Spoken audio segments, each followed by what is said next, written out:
Salut à tous, j'espère que vous allez bien. Moi ça va. Bon alors, pour aujourd'hui, voici une petite théorie.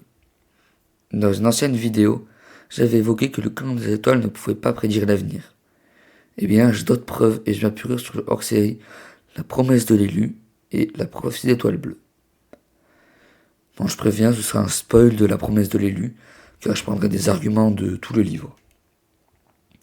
Donc si vous l'avez pas lu et que vous n'aimez pas vous faire spoiler, regardez pas la vidéo. Lors de ma dernière vidéo théorie, je disais que le clan des étoiles n'était pas les chats vivants, car ils ne peuvent pas voir le futur, seulement des petits éléments. Dans la promesse de l'élu, on apprend les informations suivantes. Étoile Balafré perd presque toute sa famille. Il lui reste son frère et sa fille, mais son frère décède peu après la fin du hors-série. Il s'entraîne avec Ombre d'Érable car il a fait une promesse à cette dernière. On apprend aussi que c'est de la faute d'Ombre d'Érable si toute la famille d'Étoile Balafré meurt. Ombre d'Érable nous dit qu'elle a choisi Étoile Balafré comme élu parce qu'il est né lors d'une tempête. Enfin, c'est quoi cet argument? Ça n'a jamais vu aussi nul. Et puis pourquoi Cœur de Chêne ne serait pas l'élu? Ils sont nés en même temps. Elle affirme qu'elle a tué toute la famille d'Étoile Balafré.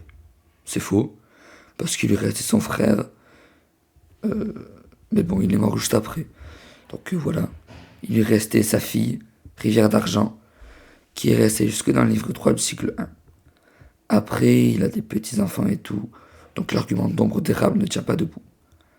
En plus, ceux qu'elle a tués sont morts de maladie. Donc elle n'a pas pu décider s'ils allaient mourir. Je pense toujours que le clan des étoiles ne peut apercevoir que des bribes du futur. Et là, vous allez me dire que je dis n'importe quoi, car Ombre d'Érable a littéralement vu toute la vie d'Étoile Balafré. Mais est-ce qu'elle est au clan des étoiles? Non, elle est dans la forêt sombre. Peut-être y a-t-il un objet ou un lieu permettant de voir l'avenir? Et si ce lieu permettant de voir l'avenir se trouvait dans la forêt sombre? Les chats de la forêt sombre pourraient donc y avoir un accès infini, et le clan des étoiles ne le pourrait pas, car sinon il resterait bloqué dans la forêt sombre. Mais c'est pas tout. On voit à 2 reprises, ou peut-être plus, je sais plus, Plume Doigt dans la forêt sombre. Et comme par hasard, il dit qu'Étoile du Tigre, lors de sa naissance, n'aurait pas dû survivre. Et dans la prophétie d'Étoile Bleue, tout le monde le croit fou, car il dit des trucs insensés. Pourtant, tout ce qu'il dit finit tôt ou tard par se réaliser. Bizarre, hein? Ça montrait que les chats vivants peuvent voir l'avenir. Et puisqu'il était vivant, il ne pouvait pas rester bloqué. Donc voilà, c'était tout. Je trouve que cette théorie est folle et incroyable, et je trouverai sûrement d'autres arguments par la suite.